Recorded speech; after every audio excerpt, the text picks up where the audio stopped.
খ্রিস্টানদের মধ্যে এমন ধারণা আছে যে ইবলিস আসলে একজন সম্মানিত ফেরেশতা ছিল, তারপর তাকে বের করে দেওয়া হয় এবং সে শয়তান হয়ে যায়। অনেক মুসলিমও এই ধারণা রাখেন। যখন তারা এই আয়াতটি পড়েন, যখন আমি ফেরেশতাদেরকে বলেছিলাম আদমের প্রতি সিজদা করো, তখন তারা সিজদা করেছিল, তবে ইবলিস ছাড়া। সূরা বাকারা 2:44। ইবলিসকে তার জ্ঞান এবং যোগ্যতার জন্য ফেরেশতা উপাধি দেয়া হয়, আর তার নতুন নাম দেয়া হয় আজাজিল, আল্লাহ শক্তিদানকারী হিব্রুতে।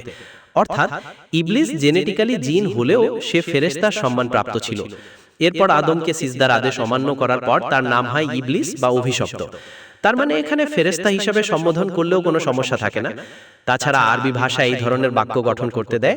সেদিন সন্ধ্যায় দাওয়াতে আমার সব আত্মীয়রাই এসেছিল, ফখরুদ্দিন ছাড়া। এখানে ফখরুদ্দিন আমার আত্মীয় ছিল না, সে ছিল বাবুর্চি। আরবি ব্যাকরণে তাগলিব নামে একটা ব্যাপার আছে। এর মানে যদি মেজরিটিকে সম্বোধন করা হয়, তবে মাইনরিটিও এতে সাড়া দেবে।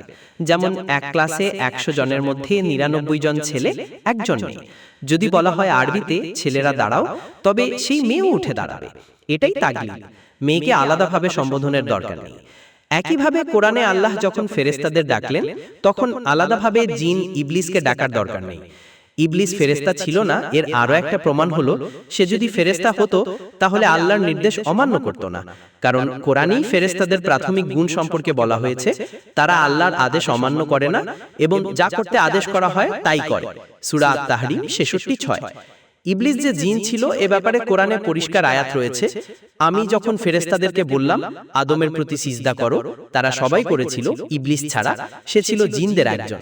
সূরা আল কাহাফ 18:50।